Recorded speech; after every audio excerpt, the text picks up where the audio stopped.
കള്ളക്കൊത്തായിരിക്കും. മുഴുത്താണോടാ? എന്റെ എത്ര ഉണ്ട്? സോഷ്യൽ മീഡിയയിലെ സ്വാധീന ശക്തികളിൽ ഒരാൾ കൂടി അകത്തായിട്ടുണ്ട്. താല്പര്യമാണെങ്കിൽ തൽക്കാലം ഇവിടെ എങ്ങനെ കൂടാ? വിവാഹ വാഗ്ദാനം നൽകി പീഡിപ്പിച്ചെന്ന പരാതിയിൽ സോഷ്യൽ മീഡിയ ഇൻഫ്ലുവൻസർ തൃക്കണ്ണൻ എന്ന ഹാഫിസ് പിടിയിൽ. നിന്റെ തല ഞാൻ എടുക്കാം. കണ്ടു നിന്ന് ഞാൻ വരെ കോരി തെരിച്ചു പോയി. ഷാജേട്ടാ, ഇത് പണിയാവോ? മുഹമ്മദ് ഹാഫിസ് എന്നാണ് ഇയാളുടെ പേര്. ഇയാൾക്ക് ഇൻസ്റ്റാഗ്രാം ഐ ഡി ഉണ്ട്. 3,51,000 അടിപൊളി ഫോളോവേഴ്സ് ഉള്ള ഇൻസ്റ്റാഗ്രാം ഐ ഡി ആണ് ഇയാൾക്ക്. തൃക്കണ്ണൻ എന്നാണ് പേര്.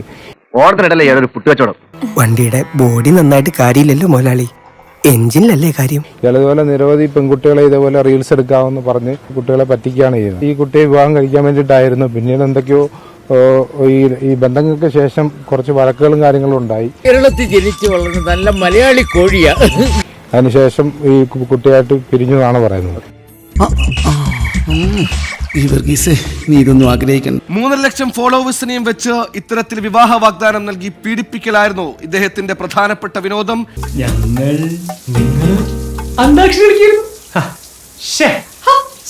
സുഹൈൽ 25 വയസ്സുകാരനായ തൃക്കണ്ണൻ എന്ന ഹാഫിസ് സജീവിന് വലിയ വിദ്യാഭ്യാസമില്ലെങ്കിലും ഞാൻ പഠിച്ച പണി എല്ലാം ചെയ്തിട്ടുണ്ട്. ഇൻസ്റ്റാഗ്രാമിൽ 3,65,000 ഫോളോവേഴ്സ് ഉണ്ട്. അത്രത്തോളം തന്നെ വരുമാനം സോഷ്യൽ മീഡിയയിൽ ലഭിക്കുന്നുണ്ട്. സോഷ്യൽ മീഡിയ ഇൻഫ്ലുവൻസർ ആണ്. അയാളുടെ റീൽസിനൊക്കെ തന്നെ വലിയ റീച്ച് സോഷ്യൽ മീഡിയയിലുണ്ട്. പണം സമ്പാദിക്കാനുള്ള മാർഗമായി ഞാനും പൂർവ്വപിതാക്കന്മാരും ഇതിനെ കണ്ടിട്ടില്ല. ഇതൊരു പൂർവ്വജന്മ സുഹൃതമായിട്ടാണ് ഞങ്ങൾ കാത്തുപോരുന്നത്. ഇയാൾക്കെതിരെ നേരത്തെയും പരാതി ആലപ്പുഴ സൗത്ത് പോലീസിന് ലഭിച്ചിരുന്നു. വിശ്വസിച്ചിട്ടൊന്നുമല്ല, പക്ഷെ തെളിവുകളൊക്കെ എന്നിട്ട് എന്തുണ്ടായി? ഈ സ്ത്രീകളെ, പെൺകുട്ടികളെ ഇതുമായി ബന്ധപ്പെട്ട് റീൽസുമായി ബന്ധപ്പെട്ട് സമീപിക്കുകയും കഴിഞ്ഞ വെള്ളിയാഴ്ച സൂപ്പർ മാർക്കറ്റിൽ വെച്ച് ഞാൻ ട്രീസെ കണ്ടിരുന്നു. ഒരു സ്കൈ ബ്ലൂ സാരി ഉടുത്ത്.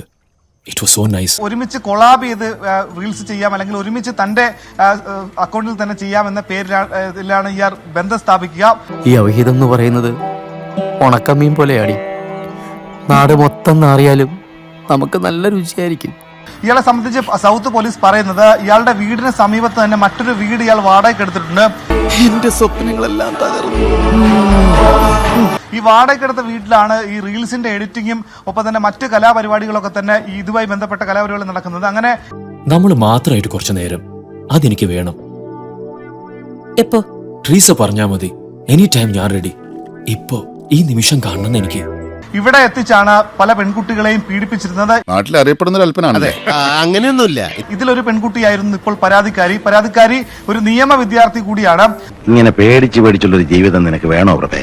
അങ്ങനെ വിവാഹ വാഗ്ദാനം നൽകി ഇവരെ 1 വർഷത്തോളമായി അടുപ്പത്തിലായിരുന്നു. അതിനുശേഷമാണ് ഇയാൾ വഞ്ചിക്കുകയാണെന്ന് തിരിച്ചറിഞ്ഞ അടിസ്ഥാനത്തിലാണ് ഈ പെൺകുട്ടി പരാതിപ്പെട്ടത്. ഇതിനു മുമ്പ് 2 പരാതി ഇയാൾക്കെതിരെ ആലപ്പുഴ സൗത്ത് പോലീസ് ലഭിച്ചിട്ടുണ്ട്. എല്ലാത്തിനും ഉണ്ടൊരവസാനം. പക്ഷെ ആ പരാതിയിൽ നിന്നും പിന്നീട് ഒത്തുതീർപ്പായി മാറുകയായിരുന്നു. ആ പരാതികൾ പിൻവലിച്ചുകൊണ്ട് പെൺകുട്ടികൾ പിന്നീട് മാറിപ്പോയത് കൊണ്ട് ഇയാൾ രക്ഷപ്പെടുകയായിരുന്നു. പക്ഷേ ഈ പരാതിയിൽ നിയമ വിദ്യാർത്ഥി കൂടിയായിട്ടുള്ള ഈ പരാതിക്കാരി ഉറച്ചു നിന്നു. സ്വാധീനിക്കാൻ മാത്രം ധാർമ്മികമായി ഒരു എലമെന്റും ഇല്ലാത്ത ഇത്തരത്തിൽ ഒരുപാട് മനുഷ്യർ സോഷ്യൽ മീഡിയയിൽ ഇൻഫ്ലുവൻസർ ആയിട്ടുണ്ടെന്ന കാര്യം അത് പറയാതെ വയ്യ. അങ്ങനെ പലരും ഇതിനിടയിൽ കുടുങ്ങിയിട്ടുമുണ്ട്. അതിലൊരാളായി ഇപ്പോൾ ഹാഫിസ് കൂടി മാറുന്നു. ഓക്കെ ശുക്രൻ, മാസലാം.